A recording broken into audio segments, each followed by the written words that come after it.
সকলকে পড়ন্ত বিকেলবেলার অনেক অনেক শুভেচ্ছা।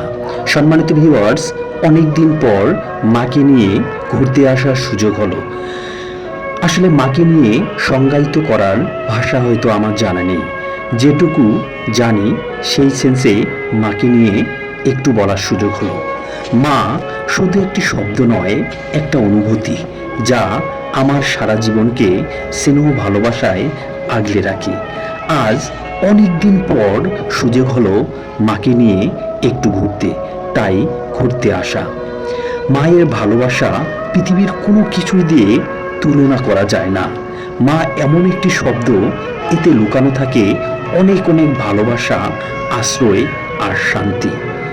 তাই তো বলতে ইচ্ছে করে, মাগো তুমি না থাকলে হয়তো এই সুন্দর মুহূর্তগুলো কখনো পেতাম না। কর্মব্যস্ততার মাঝে অনেক দিন গ্রামে যাওয়া হয়নি, তাই মা পাগলের মতো ছুটে এসেছে এই ছেলেটির কাছে। পৃথিবীতে একজন মানুষ যদি অবশিষ্ট থাকেন, এই মানুষটি হচ্ছেন আমার মা। তাই তার সাথে সুযোগ হলো একটু সময় কাটানোর। পৃথিবীতে হাজারো সম্পর্কের চেয়ে বড় যদি কোনো সম্পর্ক থাকে, সেটা হচ্ছে মা। বয়স তো দেখতে দেখতে অনেক হয়ে গেল। আমরা যত বয়সী হই না কেন, মায়ের ভালোবাসা আমাদের কাছে সবসময় অর্থবহ। এই ভালোবাসা, এই সম্পর্ক সত্যি আমাকে অনেক আবেগ প্রবণিত করে।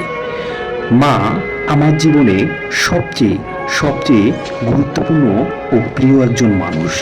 তার ভালোবাসা, ত্যাগ, স্নেহ আমাকে আগলে রাখে। আমার মাথায় হাত রেখে দোয়া করার মানুষ যদি কেউ থেকে থাকেন, তিনি হচ্ছেন আমার মা। তিনি আমার এই প্রিয় মানুষ, আমার এই প্রাণের মানুষ।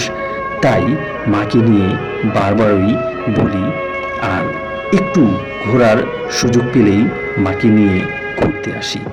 আমার পক্ষে মাকে নিয়ে হয়তো কোনোভাবেই সংজ্ঞায়িত করতে পারবো না। মা হচ্ছে আমার অনুভূতি, মা হচ্ছে আমার বেঁচে থাকার একমাত্র সম্বল। সকলেই আমার মায়ের জন্য দোয়া করবেন। সম্মানিত ভিউয়ার্স, তাই আজকে ছুটে চলে আসলাম। আপনারা জানেন যে এটি কৃষি গবেষণা। এই কৃষি গবেষণার সুন্দর পরিবেশ এবং প্রাকৃতিক সৌন্দর্য মাকে ঘুরে একটু দেখানোর চেষ্টা। গল্প, গুজব, আড্ডা সব মিলিয়ে যেন একটা সুন্দর মুহূর্ত কাটানোর চেষ্টা। মা দেখতে অনেক দিন হয়ে গেল আমাকে না দেখতে পেরেই চলে আসা। তাই গল্প, গুজব, এক অনবদ্য সময় কাটানোর এই সুন্দর মুহূর্তগুলো আপনাদের মাঝে তুলে ধরা এবং তুলে ধরতে পেরেই আজকে আমি অনেক সুখী অনুভব করছি। সম্মানিত ভিউয়ার্স, অনেক কথাই বললাম মাকে নিয়ে। ভুল ত্রুটি হলে অবশ্যই ক্ষমা করবেন এবং সকলেই আমাদের জন্য দোয়া করবেন। ভালো থাকবেন, সুস্থ থাকবেন। আবারও কথা হবে কোনো একদিন নতুন কোনো ভিডিও নিয়ে।